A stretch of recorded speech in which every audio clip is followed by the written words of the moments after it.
नमस्कार. सखी सह्याद्रीच्या आजच्या या भागात मी प्रज्ञा बिरगळ तुम्हा सर्वांचं मनपूर्वक स्वागत करते.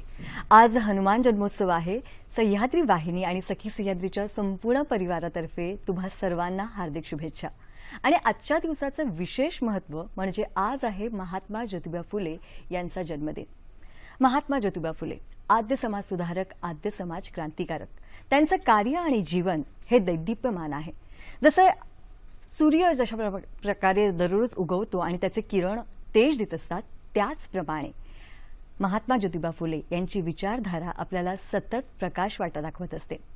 आजच्या आपल्या सखी सह्याद्री या कार्यक्रमामध्ये आपण महात्मा ज्योतिबा फुले यांनी केलेलं समाज प्रबोधन किंवा त्यांची जी समाज प्रबोधनाविषयीची जी विचारधारा होती, तत्कालीन त्यांनी जी जातीव्यवस्थेवरील चळवळ केली आणि त्याचबरोबर ती स्त्री शिक्षणासाठी त्यांनी जे कार्य केलं, स्त्रियांसाठी शिक्षण जे त्यांनी दारं उघडली आणि त्यानुसार शिक्षणाचा जो प्रसार आणि प्रचार केला, अशा महत्त्वाच्या विविध पैलूंवरती आज आपण इथं सविस्तर चर्चा करणार आहोत.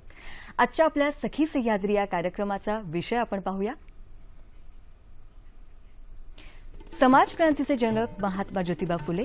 महात्मा ज्योतिबा फुले जयंतीनिमित्त आजचा हा आपला विशेष कार्यक्रम आहे.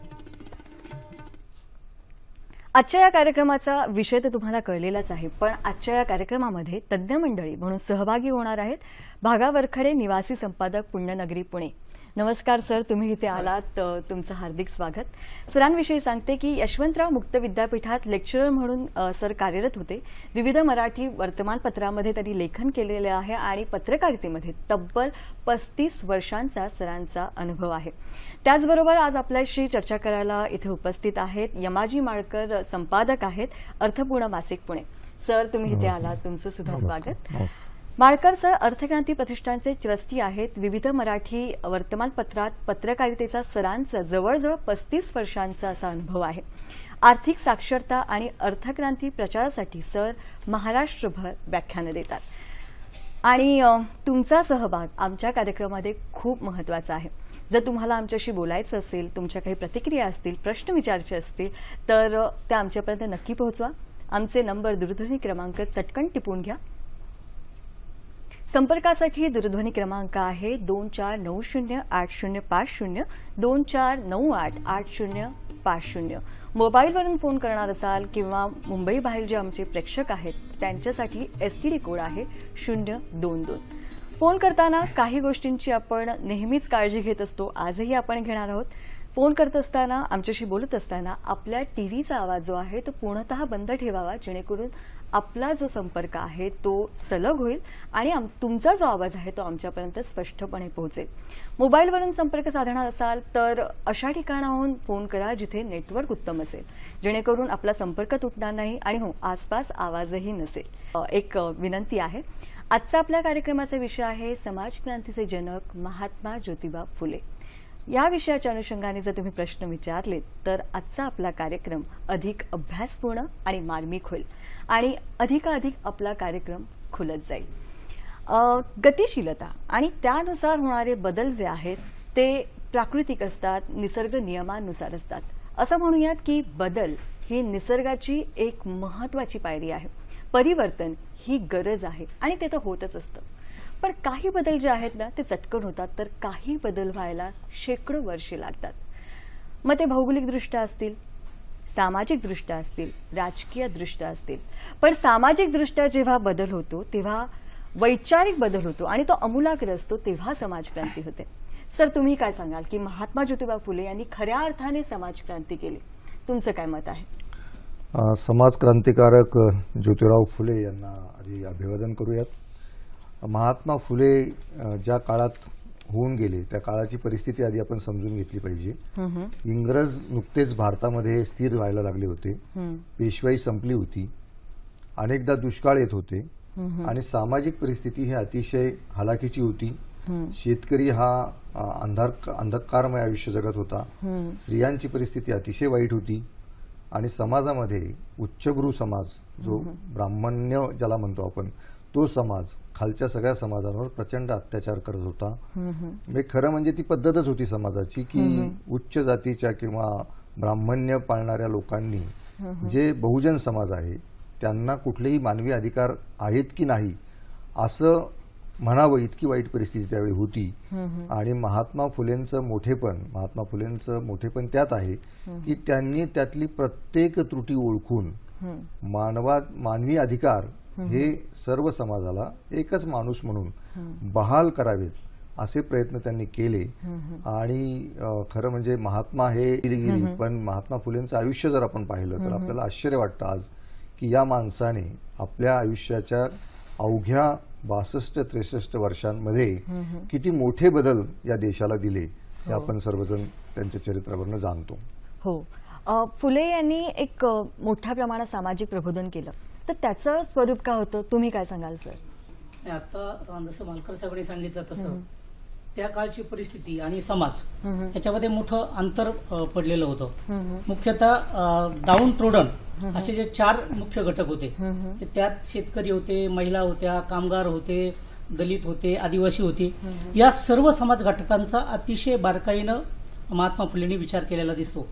त्यांचं पुढचं जर कार्य आपण बघितलं किंवा त्यांनी सुचविलेल्या उपाययोजना असतील किंवा त्यांनी लिहिलेलं लिखाण असेल, तर ह्या सगळ्या दीनदलित पीडित यांच्यासाठी त्यांना काहीतरी करायचं होतं. मानवतावादी विचाराचा जर पहिला हे असेल तर ते महात्मा फुले. थॉमस पेन यांच्या साहित्याचा त्यांच्यावर मोठा प्रभाव होता. त्यामुळं ते प्रत्येक व्यक्तीला अगोदर मानव म्हणून जगायला पाहिजे, मानवतावाद आपल्याकडे असला पाहिजे, अशा विचारांचे ते पुरस्कर्ते होते. त्यांनी हे मी जे आपल्याला वरचे 4 घटक सांगितले त्या प्रत्येक 4 घटक म्हणजे हे शूद्रातिशूद्र असा त्यांचा त्यांनी उल्लेख केलेला दिसतो. म्हणजे महिला ह्या अतिशय पीडित, अतिशय शूद्रापेक्षाही अतिशय वाईट वागणूक तेव्हा दिली होती. आणि म्हणून मग ते एक प्रकारे हे गुलामगिरीचं जिनं हे 4 घटक जगत होते अशा प्रकारचं त्यांचा निष्कर्ष होता. आणि म्हणून त्यांनी जेव्हा पुढे गुलामगिरीवर पुस्तक लिहिलं ते सुद्धा त्यांनी अमेरिकेतल्या गुलामगिरीच्या याला अर्पण केलं. हो हो बरोबर. हो, नक्कीच. पण त्यांना असं कधी वाटलं की हे जे सगळं होतं आहे याच्यामध्ये महत्वाचं म्हणजे स्त्रीला शिकवलं गेलं पाहिजे, घरची स्त्री शिकली तर समाज बदलेल, हा जो त्यांचा विचार होता, तो त्यांना ती जी प्रेरणा होती ती कशी मिळाली? खरं म्हणजे मी म्हटलं तसं इंग्रजांनी स्थिर व्हायला सुरुवात केली होती आणि त्यावेळी त्यांना स्वतःला शिकता आलं नाही. म्हणजे ते बहुजन समाजातले होते, त्यामुळे तो एक प्रसंग फार चांगला आहे की त्यांना शाळेत टाकलं गोविंदरावांनी, म्हणजे त्यांच्या वडिलांनी, आणि मोठी हिंमत करून टाकलं. कारण त्यावेळी काही बहुजन समाजाच्या मुलांना शाळेत जाण्याची परवानगी नव्हती. ते शाळेत जायला लागले आणि काही दिवसांनी त्यांच्या मळ्यातला जो कारकून आहे गोविंदरावांच्या, त्या कारकुनाने पुढाकार घेतला आणि त्यांनी गोविंदरावांना पटवलं सगळ्यांनी की तुमच्या मुलांना शिकवण्याची काही गरज नाहीये, त्याला तुमच्या शेतातच काम करायला ठेवलं पाहिजे. गोविंदरावांनी ऑलरेडी पहिल्या मुलाला शिकवलेलं नव्हतं, त्यामुळे दुसऱ्या मुलाला शिकवा अशी त्यांची तीव्र इच्छा होती. आणि नंतर मग 3 वर्ष त्यांना मध्ये अंतर ठेवावं लागलं शिक्षणामध्ये. आणि नंतर त्यांना पुन्हा शाळेमध्ये एका मुस्लिम गफ्फार नावाचे जे त्यांचे मित्र होते आणि एक इंग्रज अधिकारी, या दोघांच्या मध्यस्थीने पुन्हा शाळेत जायला मिळालं. आता जिथे बहुजन समाजातल्या मुलाची ही अवस्था होती त्या ठिकाणी मुलींची अवस्था त्यावेळी काय असू शकेल हे आपण कल्पना करू शकतो. आणि मग मुलींना भागा म्हणाले ते खरं आहे की ती शूद्रातिशूद्र याच्यामध्ये महिलांचं स्थान जे होतं ते अतिशय खालचं होतं. आणि हे ज्यावेळी त्यांच्या लक्षात आलं त्यावेळी त्यांनी स्वतःच्या पत्नीला शिकवण्यापासून त्याची सुरुवात केली. कारण महात्मा फुलेंचं वैशिष्ट्य असं आहे की ते क्रियाशील समाजसुधारक होते. त्यांनी जे समाजाला सांगितलं ते त्यांनी स्वतःच्या घरात करून दाखवलं. आणि त्यांनी अतिशय विरोध होत असताना स्वतःच्या पत्नीला आधी शिकवलं आणि नंतर मग मुलींना शिक्षण मिळालं पाहिजे याच्यासाठीचे विशेष प्रयत्न. आपण ह्याच्यावरती नक्की बोलूया. आपल्या कार्यक्रमातला पहिला फोन येतोय, रवींद्र कुडाळकर पुण्याहून विचारतायत.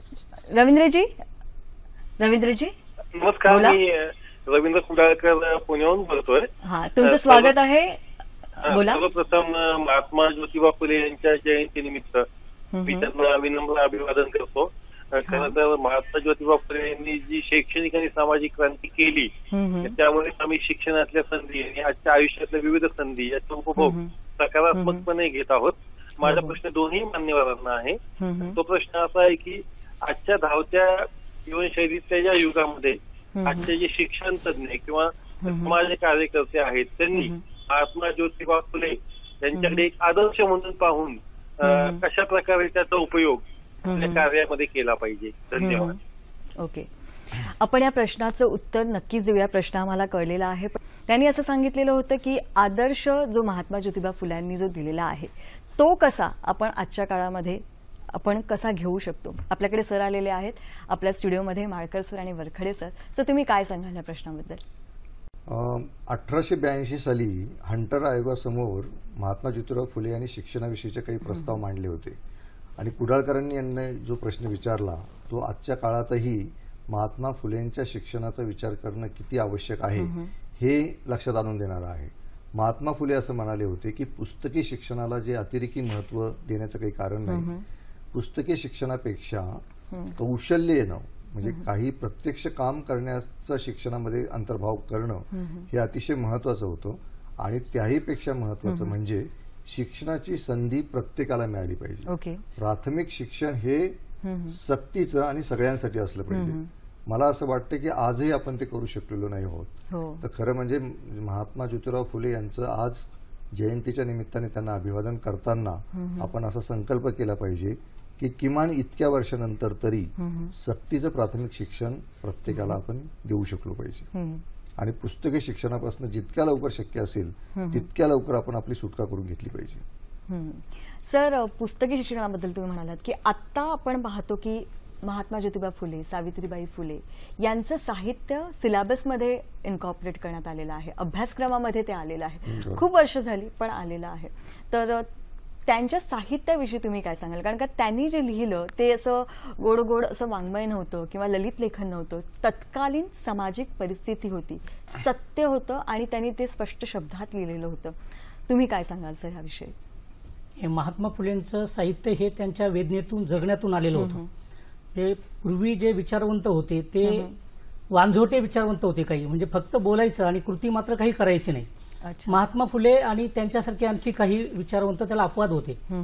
जी गोष्ट आपण अनुभवली, जगली, ती साहित्यातून आली आणि ती प्रत्यक्षात पण आली पाहिजे याच्यासाठी त्यांनी पद्धतशीरपणे प्रयत्न केलेले दिसतात. त्यांचं शेतकऱ्यांचा आसूड नावाचं जे पुस्तक आहे जे जास्त गाजलेलं आहे आणि आता या सध्याच्या काळामध्ये महात्मा फुलेंच्या शेतकऱ्यांच्या आसूडाचा उल्लेख करून शेतकऱ्यांच्या विविध प्रश्नांवर मोर्चे निघतायत. ते जर आपण शेतकऱ्यांच्या आसूडातला जर उल्लेख आपण पाहिले, आता मालकर साहेब जसं म्हणाले की पुस्तकी शिक्षणापासून बाजूला जा, तसं त्यांनी आणखी एक शेतकऱ्यांच्या मुलांना केवळ पुस्तकी शिक्षण देऊ नका किंवा केवळ शेती करायला लावू नका, तर त्यांना त्याच्यामध्ये आधुनिक आणखी काय काय करता येईल, प्रॅक्टिकल काय करता येईल, प्रक्रिया उद्योगाकडे कसं जाता येईल हे त्यावेळेला त्यांनी सांगितलेलं होतं.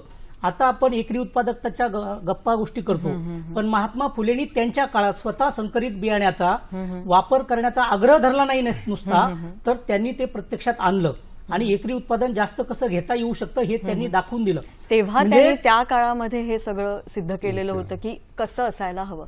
सर, आपल्याला कार्यक्रमात पुढचा फोन येतोय तो आपण घेऊया. भारत पावळ बोलतात आपल्याशी. हा, बोला.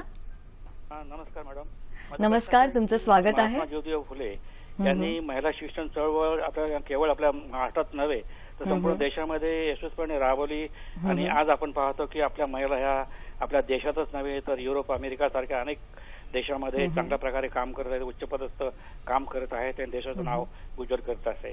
परंतु माझा प्रश्न असा आहे की आपण पाहतो की शहरी भागामध्ये महिला त्यांना ज्या सवलती किंवा त्यांना टेक्नॉलॉजी जे प्राप्त होतात त्यामुळे ते शिकून पुढे जातात, पण त्या प्रमाणामध्ये आपल्या ग्रामीण भागामध्ये त्यांना अशा सवलती मिळतात का किंवा या शासनाकडून अशा काही प्रयत्न होतात का? त्यांनी पण शिक्षण घेऊन पुढे जावं अशी सर्वांची इच्छा असणार, यावर आपण प्रकाश टाकावा.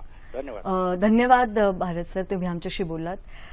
सर, असं बघता येतं की तसंही शहरामध्ये खूप साऱ्या शिक्षणाच्या संधी उपलब्ध आहेत, राहणीमानचा दर्जा खूप चांगला आहे, पण खेड्यापाड्यामध्ये अजूनही आपण परिस्थिती बघतो ती दुःखजनकच आहे, तितकी छान पॉझिटिव्ह नाहीये. तर कशा पद्धतीनं शिक्षण जे आहे किंवा स्त्रियांना संपूर्ण ज्या सवलती आहेत त्या कशा पोहोचतील? नाही, म्हणजे ज्योतिरावांनी जे सांगितलं ते महत्वाचं आहे. एकतर स्त्री आणि पुरुष यांच्यातला जो भेद आहे तो त्यांनी अगदी प्राथमिक शिक्षणापासून किंवा अगदी लहानपणापासून त्यांना मान्य नाहीये आणि तो कुठल्याही सुधारित समाजाला मान्य असता कामा नये. त्यामुळे मुळात शहरी आणि ग्रामीण असा फरक किती करायचा हा वादाचा मुद्दा होऊ शकतो. पण आता सुदैवाने तंत्रज्ञानामुळे किंवा टेक्नॉलॉजीमुळे आत्ता ह्या सगळ्या सोयी सवलती ह्या ग्रामीण भागापर्यंत सुद्धा आता पोहोचायला लागलेल्या आहेत. त्याला उशीर झालेला आहे, पण आता त्या पोहोचायला लागलेल्या आहे. आता माध्यमांमुळे म्हणा किंवा ह्या सगळ्या सोयींमुळे या सगळ्या जगात नेमकं काय चाललेलं आहे हे सगळ्या महिलांपर्यंत पुरुषांपर्यंत पोहोचतं आहे. हे महत्वाचं आहे. मला असं वाटतं की माणसाला माणूस म्हणून वागवणं, जगायची संधी देणं. महात्मा फुलेंनी आपल्या आयुष्यामध्ये ज्या ऐहिक सुखाचा उल्लेख केला की ऐहिक सुख हे तेवढंच महत्वाचं आहे आणि ते प्रत्येकाला मिळालं पाहिजे, याच्यावर जो त्यांनी भर दिला, त्याच्यामध्ये स्त्री पुरुष असा भेद त्यांनी केलेला नाही. आणि त्यांनी स्त्रियांच्या उद्धारासाठी ज्या वेगवेगळ्या सगळ्या समाज सुधारणा केल्या त्याचा पायाच तो होता. म्हणजे आज स्त्रिया शिकू शकतात याचं कारणच महात्मा फुलेंनी स्त्रियांच्या शिक्षणाचा पाया रचला या देशामध्ये हेच आहे. मला असं वाटतं की शिक्षण हे मुळात महत्वाची गोष्ट आहे आणि शिक्षणानंतर मग शिक्षणाच्या माध्यमातून जी संधी मिळते ती संधी ही पुढे त्या माणसाला पुढे घेऊन जाते, हे जास्त महत्वाचं आहे. आजच्या आपल्या या सखी सह्याद्री कार्यक्रमामध्ये आजचा आपला विषय आहे महात्मा ज्योतिबा फुले आद्य समाज क्रांतिकारक आणि त्या अनुषंगाने आपण इथे चर्चा करतो आहे. सर, आता आपण बोलत होतो की ग्रामीण भागामध्ये अजूनही सवलती नाहीयेत, पण अशा बऱ्याचशा योजना आहेत जो सरकार राबवत आहे, तर त्याच्याविषयी आम्हाला काही तुम्ही सांगाल का सर? महात्मा फुलेंचं जे कार्य आहे ते मुख्यतः शेती संदर्भातलं जे आहे ते सरकारने वेगवेगळ्या योजनांच्या माध्यमातून राबवलेलं आहे. इतर मागासवर्गीयांसाठी असलेलं महात्मा फुले मागासवर्गीय विकास महामंडळ असेल किंवा महात्मा फुले भूमी जल संधारण योजना असेल, अशा वेगवेगळ्या योजनांच्या माध्यमातून सरकारने महात्मा फुलेंचं कार्य अविरत चालू कसं राहील असा प्रयत्न केलेला आहे. परंतु त्याला सुद्धा मर्यादा आहेत की महात्मा फुलेंनी ज्या योजना सुचवलेल्या होत्या त्या अद्यापही प्रत्यक्षात आलेल्या नाहीत. त्यांनी असं सांगितलेलं होतं की जिथं शक्य असेल तिथं विहिरी खोदण्याचा कार्यक्रम करा, जिथं शक्य असेल तिथं कालव्यानं पाणी द्या, जिथं शक्य असेल तिथं पाझर तलाव करा. आणि सगळ्यात महत्वाचं म्हणजे महात्मा फुलेंनी जो मुद्दा मांडलेला होता की जमिनीचं जी माती आहे ती जाणार कशी नाही वाहून हे पहा. म्हणजे जलसंधारणाबरोबर मृदसंधारण सुद्धा तितकंच महत्वाचं आहे. यावर सुद्धा महात्मा फुलेंचा भर होता आणि तो आता पुढे सरकारच्या ज्या नव्या योजना आहेत त्याच्यामध्ये ते प्रतिबिंबित झालेलं दिसतंय. सर, बरोबर आहे. 134 वर्षांपूर्वी त्यांनी हे सगळं सांगितलेलं होतं. आज आपण ते फॉलो नाही केलेलं आहे, तेव्हा त्याचा अवलंब नाही केला, पण आजही त्यांनी जे लिहून ठेवलेलं आहे किंवा त्यांनी जे सुचवलेलं आहे अजूनही कालबाह्य झालेलं नाहीये. केवढी मोठी उपलब्धी आहे है ना सर? अजून एक मला विचारायचं होतं की तेव्हा त्यांनी जे स्त्री शिक्षण आपण म्हटलं की सावित्रीबाई फुले यांना जे शिक्षण देण्याचं त्यांनी कार्य केलं, पण त्याच्याही पेक्षा एक महत्वाचं म्हणजे पती पत्नीचं जे नातं असतं किंवा जे आदर्श दाम्पत्य म्हणून जे उदाहरण प्रस्थापित करायचं असतं ते त्यांनी त्या काळात केलं. एकमेकांना सपोर्ट करणं आणि त्यानुसार एकमेकांना पूर्ण समाजाविरोधात जाऊन सुद्धा एकमेकांची साथ ठेवणं, हे जे त्यांनी काय म्हणतात ते आजकाल आपण पाहतो की दोन नवरा बायको यांचं भांडण छोट्या छोट्या गोष्टींमधून होतं, थोडासा इगो येतो, थोडासा अहंकार येतो आणि नंतर कुठं काय बिनसतं ते कळत नाही. त्यांनी जो पायगंडा तिथे तेवढ्या त्या वर्षांमध्ये इतक्या जुन्या काळी केला. माळकर सर, तुम्ही काय सांगाल? हा, म्हणजे सावित्रीबाई आणि महात्मा ज्योतिराव फुले हे आदर्श जोडपं होतं आणि त्या काळामध्ये या पद्धतीने म्हणजे वयाच्या अक्षरशः 13व्या वर्षी आणि सावित्रीबाई 7-8 वर्ष असतानाच ते लग्न झालेलं. त्या काळामध्ये स्वतःचं शिक्षण झाल्यानंतर सावित्रीबाईंना शिकवणं, कारण मुलींना शिकवायचं असेल तर शिक्षिका हवी, तर ती शिक्षिका घरातल्या घरात तयार करणं, त्या शिक्षिकेला घराबाहेर म्हणजे त्या पत्नीला घराबाहेर शिकण्यासाठी पाठवणं, तो प्रसंग खूप आहेत त्या काळातले की सावित्रीबाई ज्यावेळी शाळेत शिकवायला जायच्या त्यावेळी गर्दी व्हायची त्यांना पाहण्यासाठी आणि काही जण तर त्यांना चिडवायच्या, त्यांच्यावर शेण फेकलं गेलं. असा एक उल्लेख एका ठिकाणी आहे की त्यांना शेवटी एक लुगडं शाळेतच ठेवावं लागायचं, कारण कुणी शेण फेकलं, काही पाणी टाकलं तर मग जाऊन परत कपडे बदलून मुलींना शिकवायचं. ह्या सगळ्या गोष्टी शेवटी वेळ अशी आली की एक पट्टेवाला महात्मा ज्योतिराव फुलेंनी सावित्रीबाईंसोबत ठेवला की कोणी त्रास देऊ नये म्हणून. आणि पुढचा त्यांचा सगळा जीवन प्रवास हा एकमेकांना समजून घेऊन त्यांनी समाज सुधारणेसाठी जो काही विरोध होता तो दोघांनी मिळून मोडून काढला असं म्हणता येणार नाही, पण त्याचा जो एक प्रचंड त्रास या जोडप्याला झाला त्या त्रासाकडे केवळ हे दोघं एकत्र होते म्हणूनच ते पुढे जाऊ शकले. हो. एक छोटीशी आठवण मालकर साहेबांनी सांगितली. ते लुगडं त्यांना शाळेत का ठेवावं लागलं, तर सावित्रीबाई फुले दररोज आजारी पडायच्या, त्यांना सर्दी व्हायची आणि ताप यायचा. मग महात्मा फुलेंनी असं लक्षात घेतलं की ही रोज उलट्याने हा, राहण्यापेक्षा. मग ते एकच साडी असल्यामुळे आणि तिच्यावर शेण फेकलं जायचं, बाकी काही फेकलं जायचं आणि त्यामुळे त्या ओल्या त्या साडीत त्या दिवसभर शिकवायच्या आणि मग त्यांना सर्दी वगैरे व्हायची. म्हणून महात्मा फुलेंनी त्यांना दुसरी साडी घेऊन दिली आणि मग त्या वर्गात ठेवायला लागल्या. हे प्रेम पण आणि कुठेतरी काळजी है ना. आपल्याशी फोनवरती संपर्क साधणार आहेत संजय नगरकर, सहयोगी प्राध्यापक आहे राधाबाई काळे महाविद्यालयाचे, अहमदनगर इथनं. ते आपल्याशी बोलत आहेत. सर बोला. हा बोला. हॅलो. हा बोला. हा बोला. Hello sir. हा बोला. नमस्कार सर, तुमचं स्वागत आहे आमच्या या कार्यक्रमामध्ये. हो नमस्कार. नमस्कार. सर, आजचा आपल्या कार्यक्रमाचा विषय आहे समाज क्रांतीचे जनक महात्मा ज्योतिबा फुले. त्यांचं कार्य आपल्या सर्वांना माहिती आहे, त्याची प्रचितीही आहे, पण तुम्ही काय सांगाल सर? त्यांनी जे त्या काळी जे समाज प्रबोधन केलं आणि सामाजिक टीकेला ते सामोरी गेले, तर त्याविषयी तुम्ही काय सांगाल? खरं तर असं आहे की आपल्या समाजामध्ये प्राचीन काळापासून स्त्रीला नरकाचं प्रवेशद्वार मानलं जायचं आणि तिला हीनतेची वागणूक दिली. महात्मा फुल्यांनी सर्वात प्रथम स्त्रियांना सन्मानाचं स्थान त्या काळात प्राप्त करून, आणि स्त्री ही केवळ उपभोगाची वस्तू नसून ती आत्मनिर्भर, स्वावलंबी, स्वाभिमानी व्हावी आणि खऱ्या अर्थानं सहचारिणी व्हावी म्हणून अनेक प्रयोग केले. खरं तर महात्मा फुले म्हणजे एक समाज सुधारणेची प्रयोगशाळा होती. म्हणजे उदाहरणच द्यायचं असेल तर विधवा किंवा मुले न होणाऱ्या स्त्रियांना जी काही एक वागणूक दिली जात होती, अशा काळात त्यांनी केशवपनासारख्या प्रथेच्या विरोधात बंड केलं आणि नाभिकांचा संप घडवून आणला. हे कार्य स्त्रियांसाठीच होतं ना. तसंच मूलबाळ न होणाऱ्या स्त्रीला समाजात आजही किंमत दिली जात नाही, तिला वाणजोटी म्हणून हिणवलं जातं. अशा परिस्थितीमध्ये 150 ते 250 वर्षांपूर्वी काय परिस्थिती असेल आपण याची कल्पना केली तर अंगावर काटे येतात. महात्मा फुल्यांना देखील मूलबाळ होत नाही म्हणून नातेवाईकांनी दुसऱ्या लग्नाचा सल्ला दिला होता.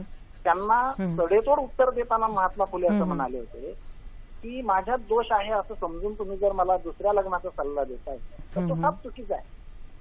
समजा दोष माझ्यातच असेल तर तुम्ही सावित्रीला दुसरं लग्न करण्याचा आणि चौथा आणण्याचा सल्ला द्याल का, परवानगी द्याल का, असं म्हणून तिथंच त्यांनी त्या आपल्या नातेवाईकांना गप्प केलं. म्हणजे खरं तर ते एक आदर्श असे विज्ञानवादी होते, विवेकवादी होते. आणि त्याही पुढे जाऊन असं सांगता येईल सर, त्यांनी दत्तक घेतलं एका विधवेच्या मुलाला आणि त्याचं नामकरण यशवंत असं केलं. म्हणजे लक्षात घ्या तुम्ही, त्यांच्यातली जी काही विज्ञानवादी दृष्टी आहे ही आपल्याला यामधून दिसते. तुम्ही विज्ञानवादी दृष्टी आता उल्लेख केला सर, तर त्याही बरोबर एक गोष्ट मला इथे सांगावी लागेल आणि माळकर सर मला तुम्हालाही विचारावंसं वाटेल की स्त्री भ्रूण हत्या होते, मुलगाच पाहिजे, हे जे आपण जे सगळं बोलतो, तर माळकर सर काही आपल्याशी बोलतील. बोला सर. नगरकर सर, आपण फार चांगला स्त्रियांची जी स्थिती होती त्याच्याविषयी आणि आता काय हवं याच्याविषयी बोलला. मला असं वाटतं की आता या त्यांच्या जयंती निमित्ताने आपण त्यांना अभिवादन करतोय, तर मला वाटतं आपण त्यातनं एक संकल्पही केला पाहिजे की त्यांनी त्यावेळी म्हणजे 250 वर्षांपूर्वी या पद्धतीच्या सगळ्या प्रथांना विरोध केला. तो विरोध डावलून त्यांनी त्या गोष्टी घडवून आणल्या. आपल्याला कल्पना आहे की केशवपंचा तुम्ही उल्लेख केला आणि न्हाव्यांचा संप घडवून आणला. हे म्हणजे आता कल्पनाही करवत नाही की या पद्धतीने एखादा कर्ता सुधारक या पद्धतीने आपल्या देशामध्ये काम केलेलं आहे. हा, किंवा ज्या ज्या प्रसंगामध्ये त्यांना असं दिसलं की स्त्रियांना हा समाज नीट वागवत नाहीये, त्यावेळी त्यांनी नवीन उपक्रम हाती घेतला. त्याचं एक उदाहरण म्हणजे एक महिला आत्महत्या करण्यासाठी चालली होती, कुमारी माता, कुमारी विधवा. तर त्या कुमारी विधवांना जी मुलं होतात त्या मुलांसाठी सुधारगृह त्यांनी सुरू केलं आपल्या घरात. बालहत्या प्रतिबंधक हे केलं. यशवंतचा उल्लेख तुम्ही केला की आपल्याला मूल होत नाही तर आपण दत्तक घेतलं, हे त्यांच्या नातेवाईकांना मान्य नव्हतं. त्या नातेवाईकांनी त्यांना दोनदा सत्काराला बोलवलं, एकदा विंचवाचा हार टाकला त्यांच्या गळ्यामध्ये, एकदा साप टाकला त्यांच्या गळ्यामध्ये. तर हे सगळं सख्या नातेवाईकांचा विरोध डावलून महात्मा फुले करू शकले, कारण ते कर्ते सुधारक होते. याचं कारण सांगतो की ते ग्रासरूट वर काम करणारी विचारवंत होते. ते फक्त द्रष्टे विचारवंत नव्हते, तर ते कृतिशील विचारवंत होते. आणि जी माणसं ग्रासरूटवर राहून काम करतात अगदी खरं. ती माणसं अत्यंत म्हणजे निर्भरशील अशी असतात. आणि नक्कीच. अशा या परिस्थितीत मला असं वाटतं की आता सध्या जे काही म्हैसाळचं प्रकरण गाजत आहे, गर्भजल परीक्षेसारख्या गोष्टी लोक म्हणजे अगदी सोनोग्राफी म्हणतो आपण, सुशिक्षित लोक सुद्धा करतायत. म्हणजे आपण भौतिक प्रगतीनं खूप सुधारलो असं म्हणतो, भौतिक प्रगती केली असं म्हणतो, पण आजही आपण अवैज्ञानिकच आहोत. आणि ह्या सगळ्या परिस्थितीमध्ये त्यांनी स्थापन केलेलं बाल हत्या प्रतिबंधगृह हा आपल्या पुढचा एक आदर्श आहे. अगदी खरं. हा. नक्कीच. नाही, मी म्हटलं तसं इतक्या वर्षांनी महात्मा ज्योतिराव फुले यांनी जो समाजाला मोठं प्रबोधन केलं, त्या प्रबोधनाची आजही किती प्रचंड गरज आहे हे नगरकर सर तुम्ही सांगितलं त्या उदाहरणावरून स्पष्ट होत आहे. हो. अगदी खरं. आता या सर्व ज्या काही समस्या आहेत ना, ते आजही ज्या आपणाला भेडसावतात, आपण आज ज्या परिस्थितीमध्ये वावरतो आहोत की आपण म्हणतो की आता स्त्रीचा आत्मसन्मान वाढलाय, ती पुरुषांच्या बरोबरीनं विविध क्षेत्रात प्रगती करते आहे. पण मला असं वाटतं ती प्रगती नाही तर एक सूज आहे. म्हणजे आता तुम्ही म्हणाल मी नकारात्मक बोलतो, पण तसं नाही. मी जे माझ्या भोवताली वास्तव पाहतो त्याच्या आधाराने हे बोलतो. म्हणजे मी ज्या मुलींच्या महाविद्यालयात आज शिकवतोय तिथं आजही मुलींच्या शिक्षणाबाबत खेड्यापाड्यामध्ये हेळसांड केली जाताना दिसते, अपपर भाव दाखवला जाताना दिसते. म्हणजे पहा तुम्ही की लग्न जमविणं हा एकमेव उद्देश असतो. आणि मुलीला वाढवताना बालपणापासून तिला तू मुलगी आहे याची सतत जाणीव व्हावी अशा पद्धतीनं वर्तन केलं जातं, बोललं जातं. आणि मग जोपर्यंत तिचं लग्न जमत नाही तोपर्यंत तिचं शिक्षण अशा पद्धतीचं एक वातावरण दिसतं. आणि अशा या सगळ्या परिस्थितीचा आपण आत्ताचा विचार केला तर फुल्यांनी त्या काळामध्ये 150 ते 250 वर्षांपूर्वी या सर्व समस्यांचं मूळ अज्ञानात आहे हे ओळखलेलं होतं. म्हणजे त्यांचा तो अखंड प्रसिद्ध आहे पहा, विद्येविना मती गेली, मतीविना नीती गेली, नीतीविना गती गेली, गतीविना वित्त गेली, वित्ताविना क्षिद्र खचले, इतके सारे अविद्येने केले. अशा पद्धतीनं त्यांनी या सर्व समस्यांचं मूळ अज्ञानात आहे हे त्यावेळी अगदी अतिठोकपणानं सांगितलं आणि प्रयोग सुद्धा केले. आणि स्त्री शूद्रादी अतिशूद्र हा जो शब्द आहे तो सर्वात प्रथम त्यांनी अत्यंत व्यापक अशा अर्थानं वापरलेला आहे. त्यांचं प्रबोधन आजही आपल्या समाजाला झेपत नाही असंच म्हणावं लागेल. अगदी खरं आहे, पचत नाही. त्यांचा विचार पचवणं म्हणजे आपल्या जे काही बिंबवलं गेलंय ना, गतानुगतिक आपण जर पाहतो परंपरेनं, म्हणजे पहा आपल्याकडे एक तो संस्कृत श्लोक आहे, पिता रक्षती कौमारे भ्राता रक्षती यौवन, वार्धक्य रक्षती पुत्र, न स्त्री स्वातंत्र्यम अर्हती. हा विचार आपल्या मेंदूतून मनात असा रुजलाय की तो काढणं म्हणजे फार मुश्किल अशी गोष्ट आहे. आणि महात्मा फुल्यांनी 250 वर्षापूर्वी तर यापेक्षाही विपरीत परिस्थिती असताना मुळातला म्हणजे एखादी जखम झाल्यानंतर संजय सर करण्यात अर्थ नाही. संजय सर, तुम्ही खूप महत्वाची आणि मौलिक अशी माहिती दिली की कधी कधी असं असतं की आसपास खूप काही घडत असतं पण आपल्या मनात ते झिरपत नाही, आपल्यालाही माहिती असतं पण तरी ते होत नाही. तुम्ही आमच्या कार्यक्रमात सहभागी झालात आणि आम्हाला इतकी मोलाची माहिती दिली त्याबद्दल तुमचे मनःपूर्वक धन्यवाद. आपल्या कार्यक्रमात एक पुढचा फोन येतोय, तो आपण घेऊया. प्रज्ञाबाई बोलतात वसईहून, बोला. नमस्कार. माझा असा प्रश्न आहे की फुलांनी त्या काळात स्त्री शिक्षणाची सुरुवात केली, सावित्रीबाईंनी शिकवलं, सावित्रीबाईंनी शिकला ते शेणाचे गोळे सुद्धा झेलले आणि स्त्रियांना शिकवलं. आता स्त्रिया शिकल्या, फॉरेनला जातात वगैरे, आपण गप्पा गोष्टी करतो, पण तरीही आपली ना झोळी पसरायची काही सवय जात नाही. म्हणजे इंजिनिअरिंग मध्ये सुद्धा मुलगी आहे म्हणून तिला कन्सेशन देतात, तिला रिझर्वेशन देतात. हे फुलांना पटलं असतं का? कारण आपल्याला ही इतकी सवय लागलेली आहे, आम्ही अमुक म्हणून आम्हाला झोळी पसरायची आहे आणि मग मुलगे शिकू देत किंवा नको शिकू देत. तुम्ही जर सक्षम समजता, स्वतःला सुशिक्षित समजता, तर ह्या झोळ्या पसरायची गरज काय आहे तुम्हाला? भारताला स्वातंत्र्य म्हणून किती वर्ष झाली आणि हे किती वर्ष चालू राहणार? ओके, तुमचा प्रश्न आम्हाला कळलेला आहे. धन्यवाद, प्रश्न तुम्ही विचारलात. माळकर सर, काय सांगाल? नाही, प्रज्ञाताई असं आहे की जरी आपण म्हणतो की स्त्रिया सुधारल्या, त्यांना शिक्षणाची संधी मिळाली, तर त्यांना वेगळी ट्रीटमेंट का असा तो प्रश्न आहे. मला असं वाटतं की समाज सुधारणा ही प्रक्रिया असते. ती असं आज समाज सुधारणा झाली आणि उद्या अचानक सगळ्या स्त्रियांना सगळं स्वातंत्र्य मिळालं, त्या सुधारल्या, त्यांना सगळे अधिकार मिळाले, असं कधीच होत नाही. त्यामुळे जो दुर्बल आहे, जो नडलेला आहे, जो अपंग, अंध अशा ज्याला आपण म्हणतो, तर त्यांना सवलती देणं, त्यांना समाजासोबत येण्यासाठी प्रयत्न करणं हे कुठल्याही सुसंस्कृत समाजाचं एक कर्तव्यच असतं. त्या कर्तव्य भावनेतनं आपण आरक्षण आणि या सगळ्या गोष्टींकडे पाहिलं पाहिजे. तर ते असं नाहीये की आता स्त्रिया शिकल्या म्हणजे त्यांना आता काही कुठल्या सवलती देऊ नये, त्यांनी पुरुषांच्या बरोबरीने खांद्याला खांदा लावूनच सगळ्या गोष्टी कराव्या अशी अपेक्षा असणं बरोबर आहे, पण त्याला आणखी काही वर्ष जातील, ती आपण मान्य केली पाहिजे. नक्कीच सर. शाहू महाराजांनी याच्या संदर्भात एक उदाहरण सांगितलेलं होतं.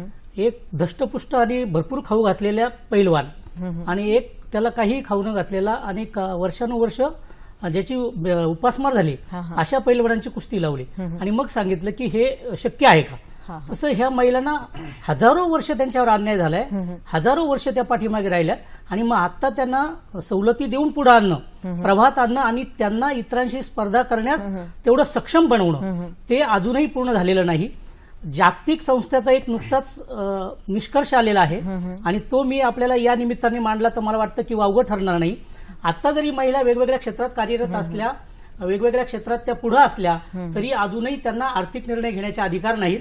फक्त 8% महिला ज्या स्वतःचे आर्थिक निर्णय घेतात, म्हणून महिलांना अजूनही आरक्षणाची आणि तितक्याच सवलतीची गरज आहे असं मला वाटतं. हो, कारण का परिवर्तन व्हायला खूप वेळ लागतो. काही बदल पटकन होतात, पण काही बदल व्हायला शेकडो वर्ष लागतात. असं होतं की तेव्हाची परिस्थिती खूप वेगळी होती आणि तेव्हा ज्या पद्धतीनं त्यांना गोष्टींना सामोरं जावं लागलं ती पण एक संघर्षाचा एक कथा असू शकते. कारण का जेव्हा महात्मा ज्योतिबा फुले यांचं निधन झालं तेव्हा त्यांच्या दत्तक मुलाला त्यांना अग्नी देण्याचा जो अधिकार होता तो नाकारला गेला. पण त्यावेळी सावित्रीबाई फुले यांनी स्वतः टिटवा हातात घेतलेलं होतं.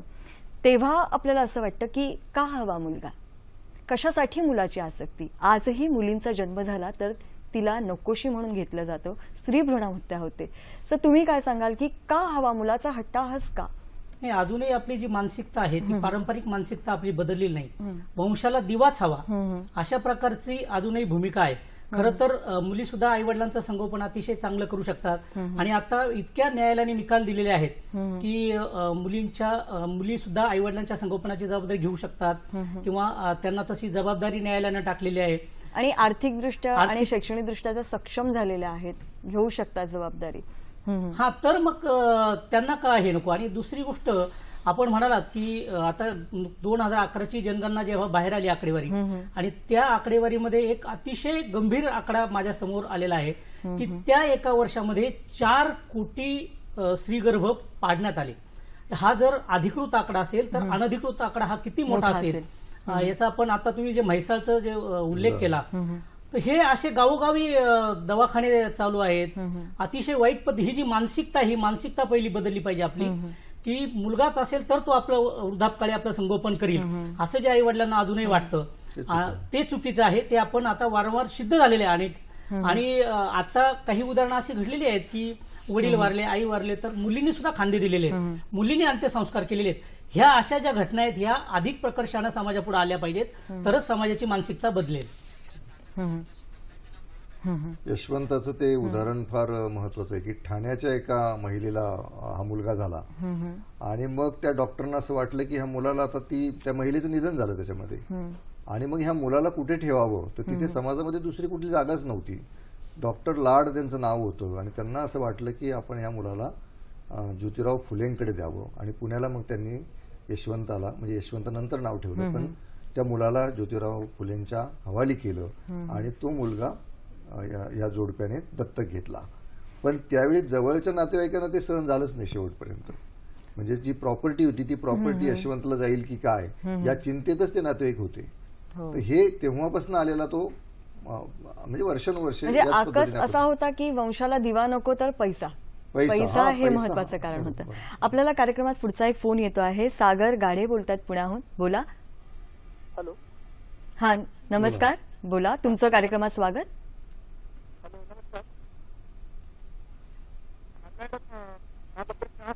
अजूनही स्कूल किंवा शाळेमध्ये जातीनुसार ऍडमिशन दिलं जातं कॉलेजमध्ये.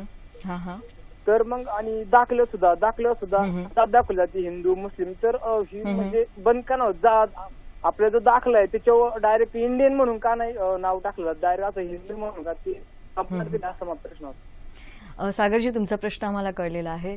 सर, काय सांगाल याच्यावर? हे अतिशय चांगला प्रश्न त्यांनी विचारलेला आहे. महात्मा फुलेंनी त्यावेळेला उल्लेख केलेला होता की सगळे क्षुद्रादिक्षुद्र जेव्हा शिकतील आणि ते आपल्या वैचारिक भूमिका मांडतील आणि तेव्हा देश हा राष्ट्रवाद, त्यांची राष्ट्रवादाची एक संकल्पना होती, देश हा राष्ट्रवादाकडे प्रवास करील आणि असा वेळ येईल की जाती अंताची लढाई संपलेली असेल आणि देशात जाती शिल्लक राहणार नाही.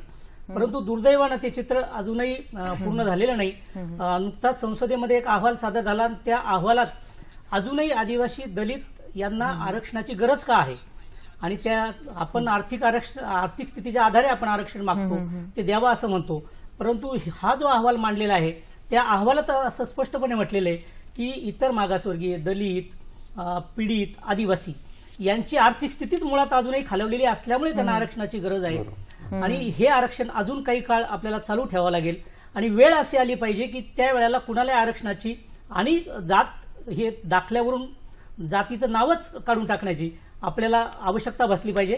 त्यासाठी आपल्याला आपली आणखी एक मानसिकता आहे की जातीजातीतल्या नाती नात्यातल्या लोकांशी विवाह करणं, हे जेव्हा आपण अधिक व्यापक पद्धतीने आंतरजातीय आंतरधर्मीय विवाहाकडे वळू आणि फक्त मानव ही एकच जात देशामध्ये शिल्लक राहील, त्यावेळेला मला वाटतं की आपल्या ह्या ज्या दाखल्या आहेत त्याच्यावरची जात जाईल, तोपर्यंत ती जाईल असं मला वाटत नाही.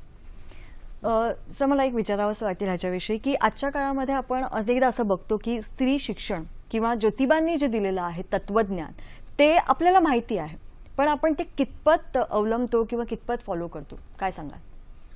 आपण ते आता फॉलो करत नाही. याचं कारण ज्योतिराव फुले यांच्यामध्ये जी समाज क्रांतिकारक म्हणून जे धाडस होतं ते धाडस आपल्यामध्ये नाहीये. म्हणजे तिथे सावित्रीबाई फुले आणि ज्योतिराव फुले यांना सावित्रीबाई फुले शाळेत शिकवतात म्हणून जो समाजामध्ये प्रचंड विरोध झाला ब्राह्मण्य लोकांकडनं, त्यावेळी त्यांना घरातनं गोविंदरावांनी इच्छा नसताना त्यांना घराबाहेर काढावं लागलं या जोडप्याला. तर त्यावेळी घराबाहेर पडून म्हणजे नेसत्या वस्त्रानिशी बाहेर पडून या जोडप्याने आपलं एक विश्व तयार केलं. एवढंच नव्हे तर समाजामध्ये ज्या ज्या गोष्टी अन्याय्य पद्धतीने चाललेल्या होत्या त्या प्रत्येक गोष्टीच्या विरोधात हे जोडपं उभं राहिलं एकमताने. तर मला असं वाटतं की ते जे धाडस आहे ते धाडस आज समाजामध्ये दिसत नाही. अगदी छोट्या छोट्या गोष्टींमध्ये माणसं कोलमडून पडतात. छोट्या छोट्या विरोध झाला की लगेच तो माणूस तडजोड करायला लागतो. तर हे जे आता दिसतं आहे तडजोडीचं सगळं आणि हे जे वातावरण तयार झालेलं आहे त्याचं कारण ते धाडस आपल्यामध्ये शिल्लक राहिलेलं नाहीये. आपण फक्त ऐहिक सुख महत्वाचं मानायला लागलेलो आहोत आणि जे माणूस म्हणून, समाधान म्हणून किंवा एक वेगळ्या पद्धतीने जगण्याचं एक धाडस म्हणून जे करण्याची गरज आहे ते मात्र आपल्यामध्ये आता शिल्लक नाही. हे दुर्दैवाने आजही खरं आहे, ते बोललं पाहिजे. धैर्य नाहीये आपल्याकडे. आपल्याला कार्यक्रमात पुढचा फोन येतोय. मिलिंद गंडमवार, राजुरा, जिल्हा चंद्रपूर इथून बोलतायत. मी मिलिंद गड्डमवार राजुरा बोलतो. Hello hello. सत्यशोधक समाज चळवळ मागे का पडली असं वाटतं किंवा सांगावंसं वाटतं की जर आपण महात्मा फुले यांचं चरित्र वाचलं किंवा त्यांचा पूर्ण इतिहास वाचला तर असं पाहता येईल की महात्मा फुले हे घरचे खूप श्रीमंत होते, बागायतदार होते, कॉन्ट्रॅक्टर होते तेव्हाचे. तर त्या काळात त्यांच्याकडे इतका पैसा होता, एवढी सगळी आर्थिक सुबत्ता होती, तरी सुद्धा समाजाच्या विरोधात ते गेले आणि त्याही पलीकडे त्यांनी जाऊन आपली संपत्ती समाजकार्यासाठी वाहून घेतली. सर, काय सांगाल तुम्ही ह्याबद्दल की कशा पद्धतीने हे एवढं मोठाचं मनाचं जे मोठेपणा असतो तो कुठून नाही येतो? महात्मा ज्योतिराव फुले यांच्या आयुष्यातला हा अतिशय महत्वाचा पैलू आहे, पण त्याची फारशी चर्चा कधीच केली गेली नाही. सुरुवातीच्या काळामध्ये ते श्रीमंत नव्हते. सुरुवातीच्या काळामध्ये त्यांनी अगदी लोकांकडून पैसा मागून समाजकार्य केलं, पण त्यांना नंतर लक्षात आलं की आपल्याकडे जर आर्थिक स्वावलंबन नसेल तर आपण इतक्या हिमतीने समाजकार्य करू शकणार नाही. त्यामुळे ते स्वतः कॉन्ट्रॅक्ट घ्यायला लागले आणि कदाचित अनेकांना माहीत नसेल पण कात्रजचा जो बोगदा आहे त्या बोगद्याचे जे दगड पुरवण्याचं कंत्राट आहे ते महात्मा फुलेंनी घेतलेलं होतं आणि त्यांच्याकडे एकेकाळी 600 ते 700 मजूर काम करत होते.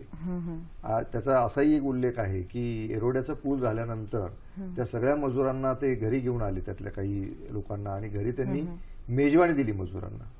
म्हणजे या प्रकारचं त्यावेळी त्यांनी कामं केलेली आहेत. भाजीचा व्यवसाय म्हणजे 25 एकर शेती त्यांची मांजरीला होती.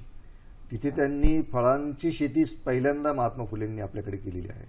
पपई आणि केळींची शेती ही महात्मा फुलेंनी पहिल्यांदा पुणे भागामध्ये केली. ऊस पहिल्यांदा केला, गुऱ्हाळ करून दाखवलं लोकांना, आणि त्यावेळी बऱ्यापैकी पैसा त्यांनी त्या कंत्राटदारीतनं मिळवला आणि तो सगळा पैसा समाजकार्यासाठी खर्च केला. तर मला वाटतं महात्मा फुलेंचं हे जे काम आहे की स्वतः आर्थिकदृष्ट्या स्वावलंबी होऊन समाजकार्य केलं जाऊ शकतं या पद्धतीने, हा पैलू सुद्धा आज सुद्धा विचार करण्यासारखा आहे.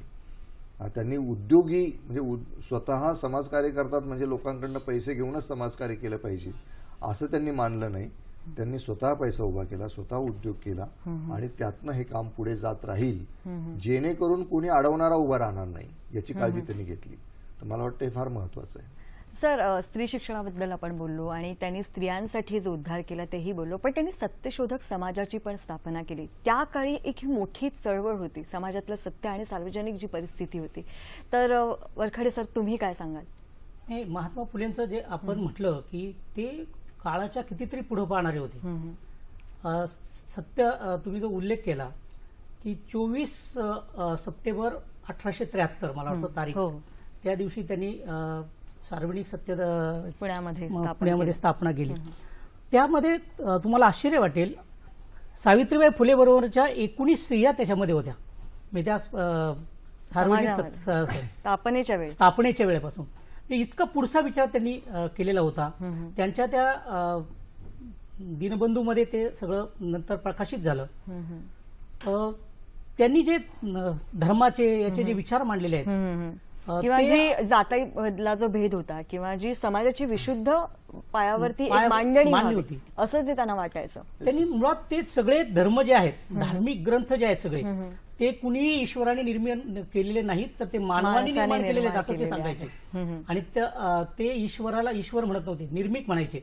आणि निर्मिकाच्या जवळ जाण्यासाठी कुणाही मध्यस्थाची आवश्यकता नाही असं त्यांनी लिहून ठेवलेलं आहे. विशेषतः ह्या ज्या विधवा महिला आहेत त्यांचे विवाह लावण्यासाठी पुरोहित मिळत नव्हते, तर त्यांनी स्वतः मराठीत मंगलाष्टक तयार केली. ती त्या पुस्तकात नमूद केलेली आहेत. त्या सत्य धर्म, त्यांच्या ज्या 3 शाळा आहेत त्या 3 शाळांमध्ये त्यांनी जी प्रार्थना म्हटली जायची, तो सत्यावर त्यांचा फार विश्वास होता. खरं तर ती 4 कडव्याची प्रार्थना अजून देखील आपल्या भारतामध्ये जर अंमलात आणली तर मला वाटतं देशातले सगळे प्रश्न सुटतील, नैतिकतेचे, नीतिमत्तेचे. इतकी त्या प्रार्थनेमध्ये त्याच्यामध्ये आशय होता. एवढ्या व्यापक पद्धतीनं ते मान्य करत होते. समुद्र मंथन वगैरे त्याच्या संदर्भातले त्यांनी जे विचार मांडलेले आहेत ते आपण आता जरी वाचले तर आपल्या अंगावर काटा येतो की हे समुद्र मंथन, कसलं समुद्र मंथन म्हटले, हे आपण आपल्या आत्ताच्या समाजाला देखील ते विचार पटणारे नाहीत. परंतु महात्मा फुलेच असे विचार मांडू शकत होते. सावित्रीबाई फुले त्यांनी महात्मा फुलेंच्या नंतर सुद्धा तो सार्वजनिक सत्य धर्म पुढे नेला. आणि त्याचं कारणच असं होतं की सत्यशोधक समाजाची स्थापना फुलेंनी का केली. त्याचं कारण असं होतं की आपल्यानंतर हा विचार पुढे कायम राहावा आणि तो कशा पद्धतीने पुढे जावा याचं एक मार्गदर्शन समाजासमोर असावं, म्हणून त्यांनी सत्यशोधक समाजाची स्थापना केली. आणि हे सांगितलं पाहिजे की त्यांनी आयुष्याच्या शेवटच्या काळामध्ये हे केलं. त्याची पुण्यामध्ये मिरवणूक काढली त्यांनी आणि त्या मिरवणुकीतनं सत्यमेव जयते अशा प्रकारचा ध्वज त्याचा तयार केला. मला वाटतं हे फार महत्वाचं आहे की सत्याची कास मी सोडणार नाही. म्हणजे त्यांचं जर आपण आता आजच्या चर्चेचं जर आपण समराईज करायला घेतलं तर सत्य आणि मानवतावाद. सत्य आणि मानवतावाद. तर तुम्ही काय सांगाल जाता जाता, कारण का थोडेच क्षण आहेत आपल्याकडे. त्यांनी, मी जे अगोदर सांगितलं की थॉमस पेनचा त्यांच्या विचारावर प्रचंड प्रभाव होता आणि थॉमस पेननी मानवतावादाचे विचार मांडले. महिला पुरुष एक, हे तुम्हाला सांगायला आश्चर्य वाटेल मला, ताराबाई शिंदे नावाच्या त्यांच्याकडच्या ज्या होत्या त्यांनी त्या काळात स्त्री पुरुष समानता नावाचं पुस्तक लिहिलं, निबंध लिहिला. इतक्या यांनी त्यांनी तो विचार केलेला होता. शिवाय त्यांचं जर आपण तृतीय नेत्र नावाचं जे पुस्तक आहे ते जर बघितलं आपण आणि त्याच्यातली जी रचना पाहिली तर त्या काळातल्या समाजाला ते आश्चर्य वाटेल तुम्हाला. 127 वर्षानंतर त्या नाटकाच्या प्रती सापडल्या बुलढाण्यामध्ये, बुलढाणा जिल्ह्यात सापडल्या. आणि ते जे नाटक होतं ते कुठल्याही 4 भिंतीच्या आतलं नव्हतं, तर ते पथनाट्य किंवा वगनाट्य स्वरूपातलं होतं. आणि ते समाज प्रबोधनासाठीच ते होतं. ते नाटक जरी आपण म्हणत असलो की मराठी नाट्यभूमीची सुरुवात 1856 झाली, परंतु वस्तुस्थिती अशी आहे की महात्मा फुले हे आद्य नाट्यकार पण आहेत, हे आपण लक्षात घेतलं पाहिजे. महात्मा फुलेंचं आणखी एक वैशिष्ट्य मग तुम्हाला एका वाक्यात सांगायचंय की महात्मा फुले हे एक सरकारी अधिकारी होते. हे फारसं कुणाला माहित नाही. महात्मा फुले पुणे महानगरपालिकेचे आयुक्त होते आणि त्याच्या नोंदी आता सापडलेल्या आहेत. म्हणजे महात्मा फुलेंचे अनेक पैलू आहेत की जे आपल्याला याच्यात जाता जाता उल्लेख करता येईल. हो, नक्कीच सर. आणि आपण इथे आलात आणि इतकी छान चर्चा केलीत, पण एक सांगावंसं वाटते की आजच्या कार्यक्रमामध्ये आपण महात्मा ज्योतिबा फुले यांचं कार्य आणि महत्ता पुन्हा नव्याने अनुभवली. सगळे विचार आपल्याला माहिती असतात, आपण वाचलेले असतात, टीव्हीत पाहिलेले असतात, चित्रपटात पाहिलेले असतात, परंतु ती जी ज्योत आहे विचारांची त्यांनी तेव्हा जी पेटवली ती तेवत ठेवण्याचं कार्य आपण कितपत करतो आहे हे वाखाणण्याजोगं आहे. हे पाहण्याची गरज आहे, आत्मपरीक्षणाची गरज आहे. आणि म्हणूनच त्यांचे जे विचार आहेत ते असेच आपल्याला मार्गदर्शक राहतीलच, पण ती वाट आपण पकडणं गरजेचं आहे. आमचा कार्यक्रम तुम्हाला कसा वाटला? तुमच्या प्रतिक्रिया आम्हाला जरूर कळवा. तुम्ही आमच्याशी फेसबुक आणि जीमेलच्या माध्यमातून बोलू शकतात. आमचा फेसबुक आयडी आहे www.facebook.com/सह्याद्री आणि जीमेलशी तुम्ही आमच्याशी संपर्क साधू शकता. आमचा जीमेल आयडी आहे sakhisayadri@gmail.com. सर, थोडक्यात काय सांगाल की आता कार्यक्रमाची आपण सांगता करतोय? खरं म्हणजे महात्मा ज्योतिराव फुले यांच्या जयंती निमित्ताने त्यांना अभिवादन करून त्यांच्या विचारांचं पुन्हा एकदा त्यांना समजून घेणं आणि ते त्यांनी जसं करते सुधारक आपण ज्योतिराव फुलेंना म्हणतो, तर मला असं वाटतं की आज त्याचीच खरी गरज आहे. कारण आज आता विचारांची आणि याची इतकी गर्दी झालेली आहे प्रचंड, म्हणजे काही माहीत होत नाही जगातली गोष्ट अशी एकही गोष्ट नाही. पण ज्याला विवेक म्हणतात, विवेकबुद्धी म्हणतात, ती विवेकबुद्धी आपल्यातनं हरवलेली आहे. आपण कशासाठी काय करतो आहोत हे आपण विसरलेलो आहोत. तर मला असं वाटतं की जी विज्ञानवादी दृष्टी, जी विवेक दृष्टी महात्मा ज्योतिराव फुलेंनी आपल्याला सांगितली, त्यांचं आयुष्य आपल्यासमोर उदाहरण आहे की ज्या ज्यावेळी समोर अन्याय दिसेल त्या त्यावेळी ते अन्यायाच्या विरुद्ध तुटून पडलेले आहेत आणि कुठलाही स्वतःचा विचार न करता त्यांनी त्या अन्यायाच्या विरुद्ध आवाज उठवलेला आहे. मला असं वाटतं की आता त्याची सर्वात अधिक गरज आहे. ती जर आपण मान्य केली तर ज्योतिराव फुले यांचं स्मरण जयंतीच्या निमित्ताने केल्याचं सार्थक होईल असं मला निश्चित वाटतं. नक्कीच. वरखडे सर, माळकर सर, तुम्ही आमच्या कार्यक्रमात आलात आणि आमच्याशी इतक्या छान गप्पा मारल्यात, इतकी बहुमूल्य माहिती दिली, त्याबद्दल तुमचे धन्यवाद. आणि आपली ही अशी चर्चा